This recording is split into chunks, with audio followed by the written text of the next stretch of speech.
Assalamu alaikum. This is Mrs. Khan from ME Model School. Today I am going to teach physics.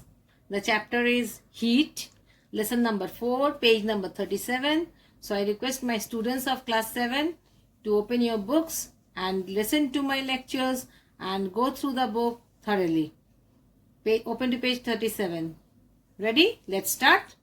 Heat, its effect and its flow. What is heat? It is the form of energy. Previously I have taught you all sound. I said sound is a form of energy. Today I am saying heat is the form of energy. Heat is a form of energy that gives us the sensation of hotness or coldness. That gives us what? The sensation of hotness or coldness. For instance, that in summer we feel hot.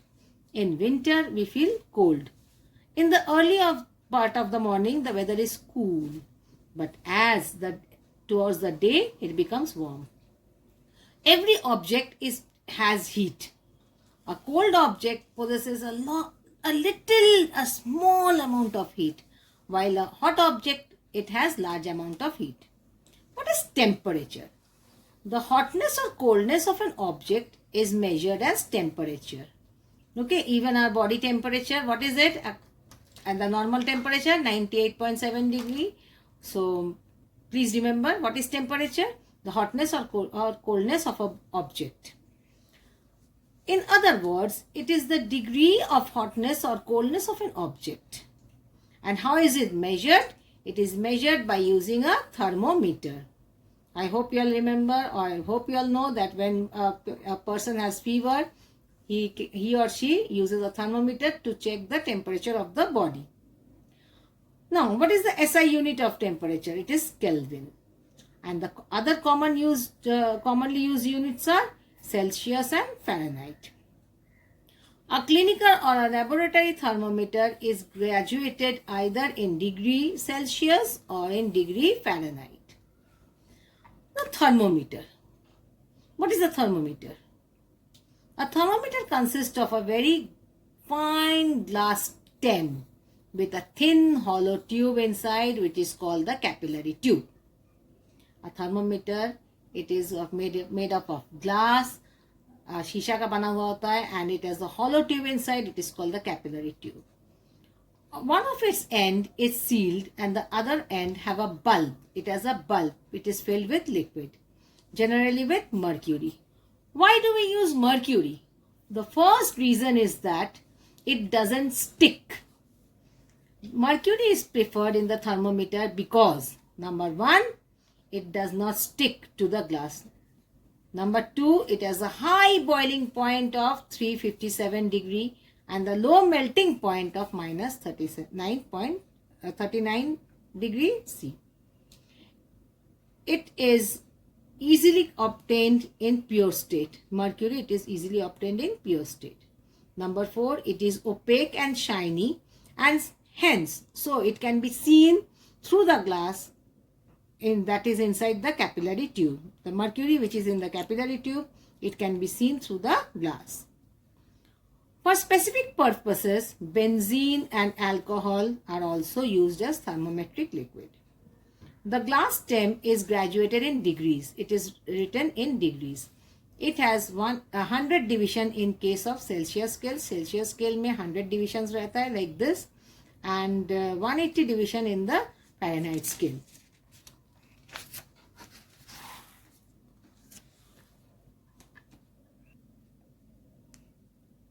Now here you can see, this is a thermometer.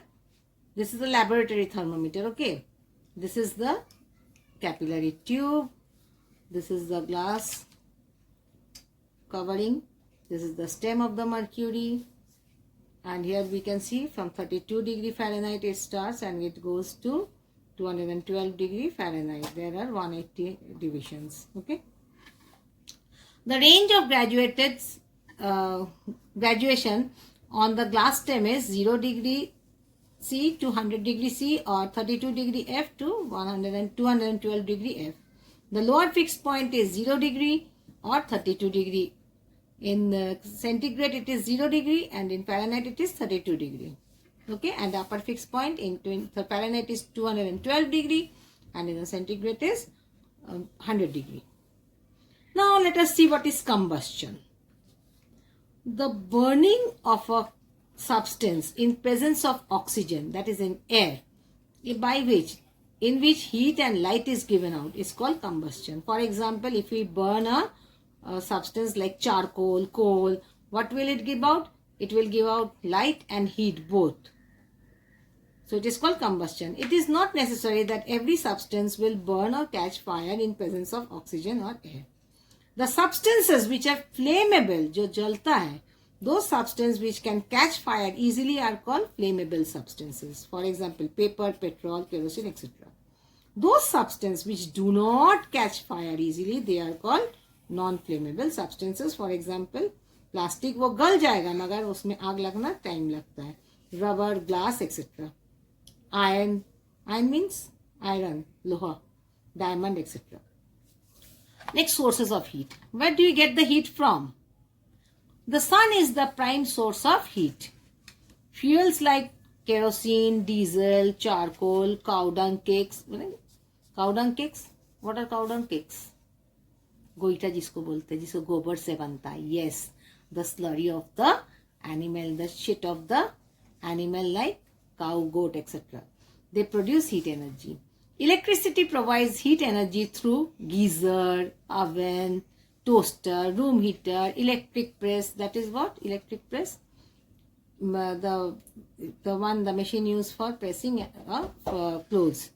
Friction produces heat when two surfaces in contact are rubbed together. For example, if you rub your hands together, see, there will be a friction and your palms will get heated up.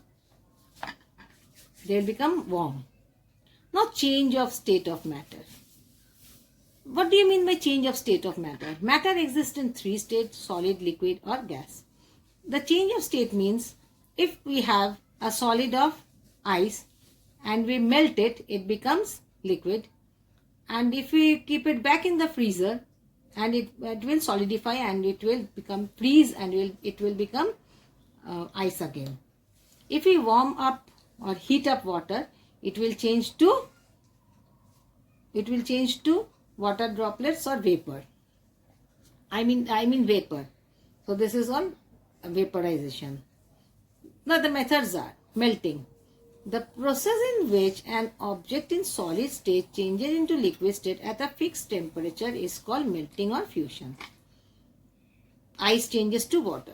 Next, vaporization. The process in which an object in liquid state changes into gaseous state in a fixed temperature is called vaporization or boiling. Okay, the water, when it boils, it changes to vapor. What is condensation? The process in which an object in gaseous state changes into liquid state, it is called condensation or liquefaction. For example, अगर steam को cool करेंगे, ठंडा करेंगे, it will change to water again. What is freezing? The process in which an object in the liquid state changes into solid state at a fixed temperature, it is called freezing or solidification. For example, when water is cooled, it changes into ice. The temperature at which the change takes place is called the freezing or solidification point. So what is the difference between melting and melting point? Melting is the process and melting point is the particular temperature at which the ice melts. Evaporation. This is a process in which an object in the liquid state changes to vapor at a temperature below the boiling point. The temperature is not fixed, it is below the boiling point. It is evaporation. It occurs fast when the amount of heat supplied is more and the surface area is large. So what is the difference between evaporation and boiling? I'll teach you later. What is sublimation? The process in which a solid directly changes to gaseous state. For example, if we keep ammonium chloride or naphthalene balls in the cupboard, what will happen? The naphthalene ball after some time, after some days, it disappears. It becomes smaller and then it disappears. Why? Because the solid naphthalene ball has changed to gaseous state. Okay, this is called sublimation.